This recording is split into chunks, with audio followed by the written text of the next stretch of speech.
Hello, everyone. I'm Steve Wilson with the Friday Night Locker Room and Space Coast Daily TV, coming to you from the Urban Automotive Studio located at the corner of State Road 520 and US 1 in Cocoa. Today's show is brought to you by Urban Automotive and sponsored by Auto Expo 95. I'm honored to be joined by my guest today. She is an actress, a stand-up comedian, an author, and she appears in a one-woman show entitled Tied Up in Knots. And she's also written a book with the same title. She is the daughter of the legendary actor Don Knotts, who famously portrayed Barney Fife in the TV show Andy Griffith. I'd like to welcome to the show, Karen Knotts. Karen, thanks for joining me. How are you? Hi, Steve. I'm doing just fine. I'm doing great. Great to be here. Yeah, I appreciate you giving me a few minutes of your time today. Very excited to talk with you, not only about your father, but about yourself as well. And I'd like to start talking a little bit about your dad at the outset. We all know Barney Fife. We all know your dad, Don Knotts, or we think we do. Amazing comedian. I think he's the best comedian, television and movies ever. I don't think it's even close. What made your dad such a strong comedic actor? I mean, he didn't have to say a word, and he was a riot. Well, there was natural talent. The talent ran in the family, actually. The brothers that he had were all funny, especially this one brother whose nickname was Shadow because he was so skinny he didn't have one. That was the line. But from Shadow, he really got his first professional training because he was a naturally gifted comedian and he was always funny. And so they would kind of team up and do little routines together. Shadow never had any interest in becoming a professional comedian, but he could have. So that was the beginning. And also, he got a lot of training from watching the movies back then. He studied Stan Laurel. Stan Laurel was Interesting. his first great comedic influence in the movies. And the first time his mother took him to see Laurel and Hardy picture at the Metropolitan downtown West Virginia or Morgantown, he knew that's what he wanted to do. Wow. Uh, he appears to have been a natural. I mean, he was so comfortable. Everything was so smooth. Uh, did he practice around the house? Did those funny facial expressions? And did you grow up seeing those, the Barney Fife that we know? Well, he didn't need to practice Barney Five. That was already there by the time we were born. Mm. But he did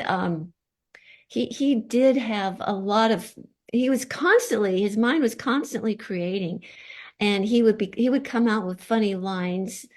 He wasn't like Barney Fife. He didn't have all the exuberant, he didn't wear his heart on his sleeve like Barney Fife. Yeah.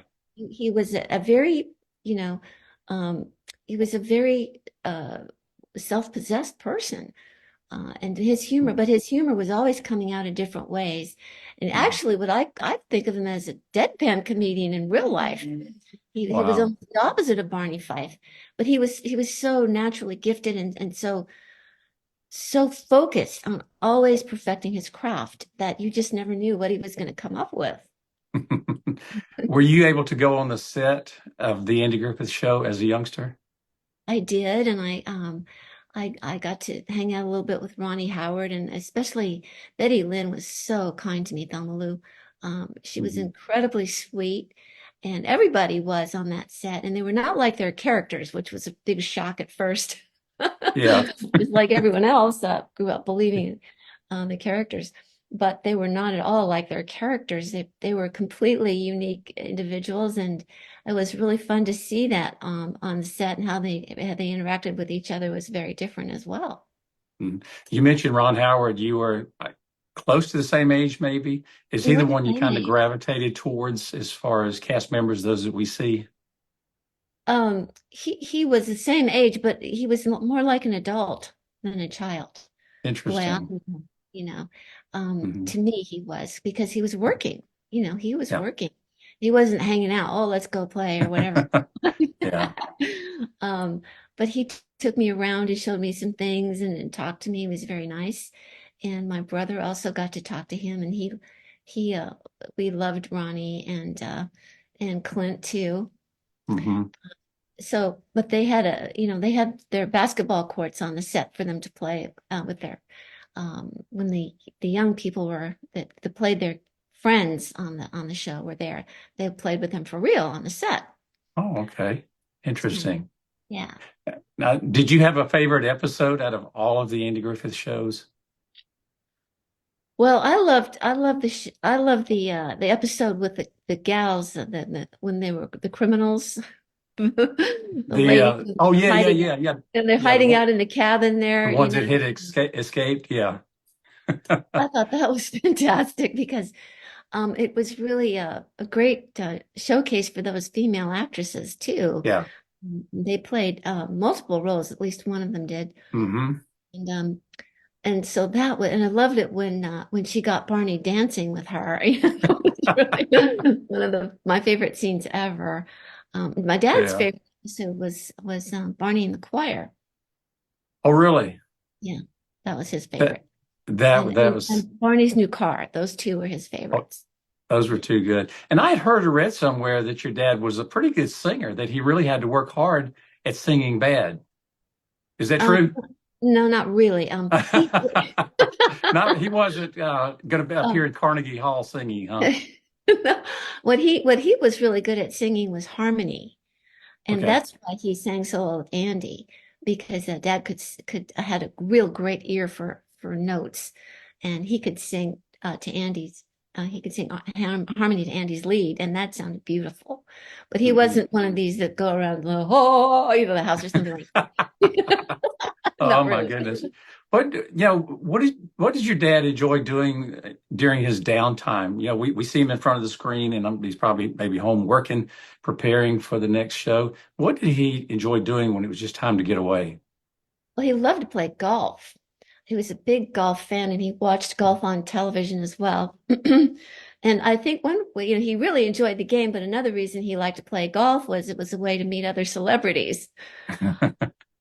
One time he told me he met Richard Nixon. Oh my And goodness. yeah, he said, "My name is Dick Nixon, and I used to be the vice president." That was before he became president. And Oh then my he also met gosh. Ronald Reagan that way. He met a lot of celebrities playing golf because and then they always recruited him to do celebrity golf events. And that was a chance for my brother to get Yeah. out there and play golf with him. They had a very close relationship too. Hmm. And I got to ask you, my final Andy Griffith question is, do you have any of Barney's bullets? No, I don't own any of those things.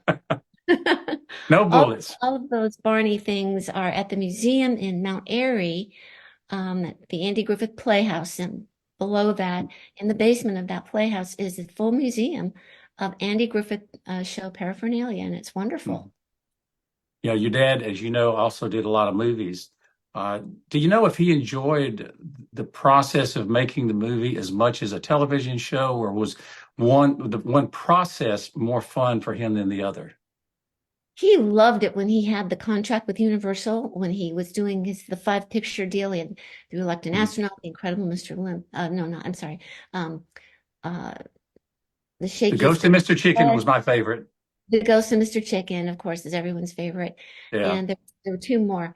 But he loved that because he was in charge. He was actually in charge and kind of. I mean, there was a producer, Uh-huh. but he also was involved in the producing and he was involved in selecting scripts and developing them. And he was on set. He was wearing different hats. But we started shooting, of course, then he was just the actor. He didn't Right. have to worry about anything. But he really enjoyed. And the Ghost of Mr. Chicken. There was a problem with the script initially. Mhm. The the first draft of that script was called Runaway something Runaway. I forget now. Uh-huh. But, the two writers from the Andy Griffith Show, Jim Fritzl and Ernest Greenbaum, who were regular writers for the show. They'd written many episodes. They wrote that screenplay, I didn't know and that. they had written the episode The Haunted House on the Andy Griffith Show, and that's how come they got to write that screenplay. But the original draft was not working. So my father called Andy Griffith to come in and help fix it. Wow. Andy Griffith was a great story constructionist. Not Hmm. many people knew that, but everybody in Hollywood knew that Andy had this ability to really like was a master story person. Hmm. And so they got the script back on track, and then it became what it was. Wow. Did you enjoy your interaction with Andy Griffith? Obviously, you were a child and he was older. Did you have much interaction or your thoughts on him? I was always fascinated with Andy. He had different personalities that would come out, and you could Hmm. kind of see in his eyes even where he was, with his personalities. And one time, my fondest memory of Andy was that Dad and Andy were doing a show at Lake Tahoe, which they did. Okay. Hmm. Um, Toward the end of the Andy Griffith Show, they would go there and they would do some of the scenes. They would reenact some of the scenes live on stage, and Wow. they also had a musical group called The Establishment, which was very popular in those days. And I got to go there, and Jerry Van Dyke.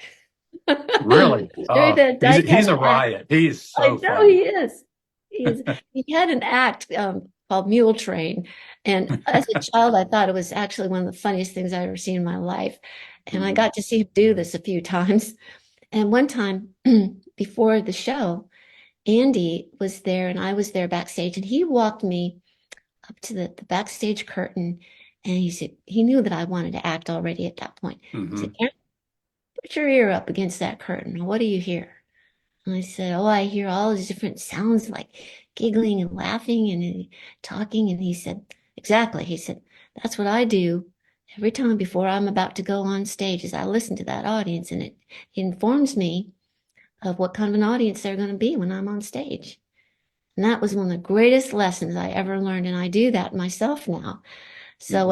what he was saying was that you can tell from the kind of the buzz, there's an audience buzz, Uh-huh. and you can kind of see, if they're an audience that's been drinking, they have a whole different sound to that buzz. Uh-huh. You Very know, interesting. yeah. And so that was a great lesson that he taught me.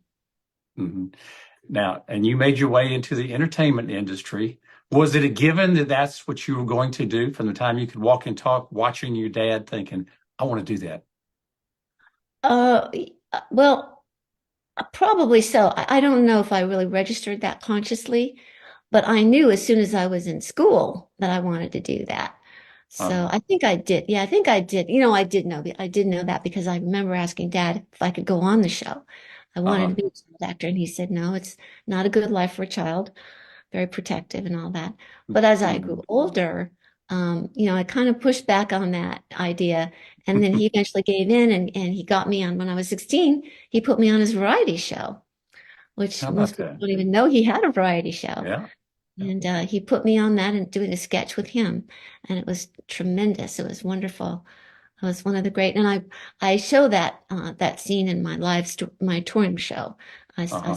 show that, and it's really a great thrill to see it again Yeah. every time I watch it. And that has to be a very special memory that you'll always have. Yes, Mhm. definitely.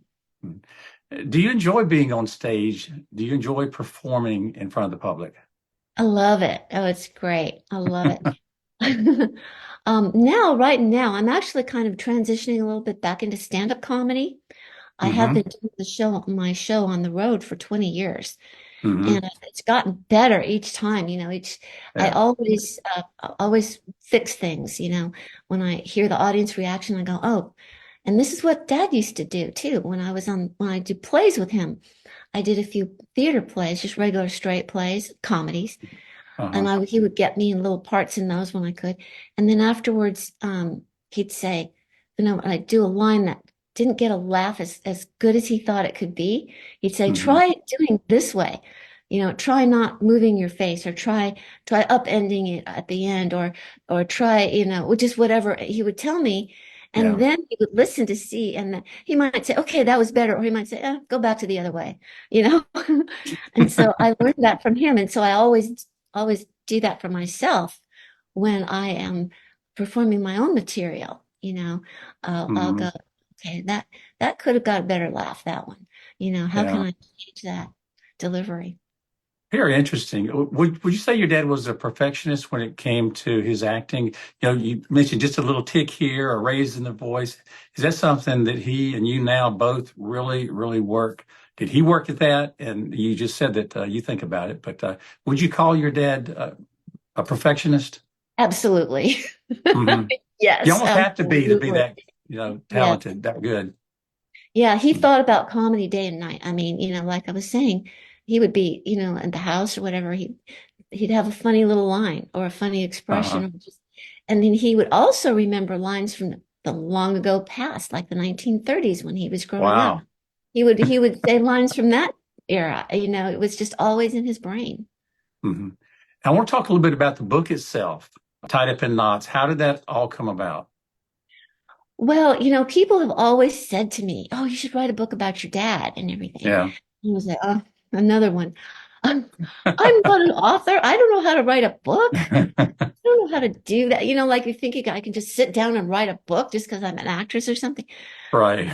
But what happened was I sort of had an epiphany about 10 years later, somewhere in there, after my father had passed, about 10 years after he had passed. I started realizing, oh my gosh, all my father's friends are passing too. Hmm. There aren't that many of them left. Yeah. And I do want to write a book. I better do it now. Hmm. I better make up my mind if I'm going to do this because I always kept saying no, no, no. And there was always a thought, maybe I would. But now I thought I better do that now. So I did make the decision, but I didn't have a publisher. So then this wonderful agent of mine, Terry Kozlov, Hmm. he's a literary manager now. Uh-huh. Um, he went and got me a publisher before I even wrote the book. Wow. That's a good So thing to have. that was, was a kick in the butt. Okay, now Yeah. you got to start writing because now you got a Then you have, yeah. deadline. It's not just, oh, maybe I'll write this and maybe I'll get it on board. No, now I've got a contract and I got to do Yeah. this. So, Wow. the first thing I did was I went to Morgantown where my father grew up and I Mhm. put out on radio, I put out a call. I said, "Hey, look, I'm looking for people who knew my father, or who's if your parents knew him, putting a little wine and cheese affair at the Hill and Holler restaurant. Come down." And so about 30 people showed up, and I Wow. got the most remarkable stories from these people. Uh-huh. Most of them had aunts or uncles or parents who had known dad. They didn't know him themselves because at Uh-huh. just that point in time. But they Right. remembered and they showed me.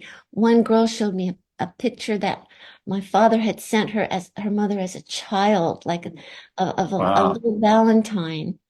Things like that I got that it just couldn't get any other way. And Mhm. so then I went to the library and I found some stories about my father. They had a special edition of this newspaper that when he passed away, they'd interviewed a bunch of people who knew him as a child, and from that I got more stories. So then I thought, Wow. okay, now I feel like I can write this book because I can always write stories about dad and me, but I didn't know enough about his childhood. Yeah. Then I felt like I had an arsenal of stories that I felt confident then that I could write the book, and I did. Mhm. For someone that hasn't read the book, and we think of your dad, we think of Barney Fife and all the characters he played, we think of comedy, we think of laughter.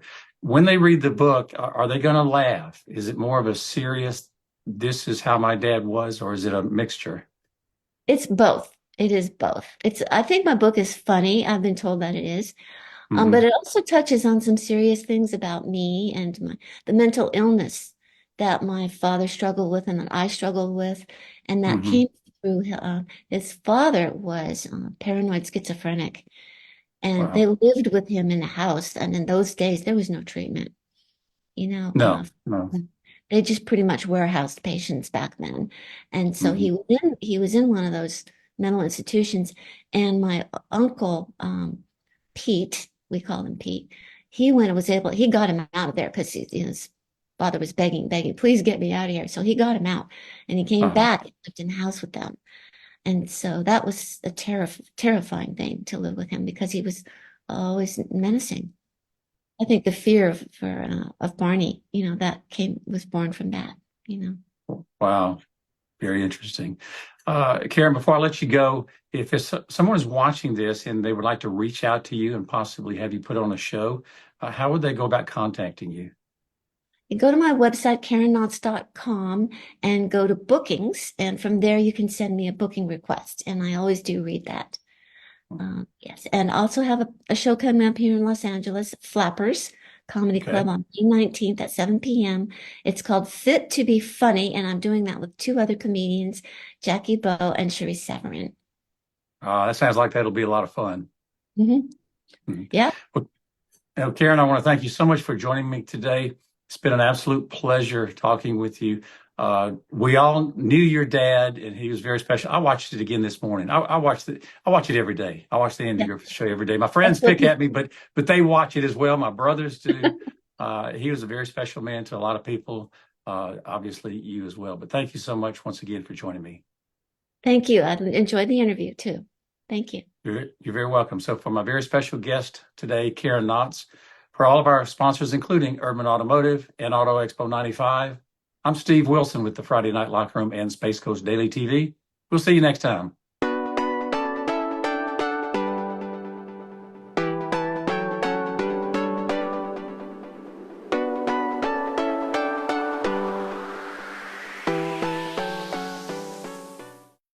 Get your business launched with Space Coast Daily through spacecoastdaily.com, Space Coast Daily social media, in print with Space Coast Daily newspaper and the magazine, as well as email blasts and the mobile app, and also at Space Coast Daily events. You can reach new customers every day. Get launched with Space Coast Daily and take your business to new heights. Call 321-323-4460 today.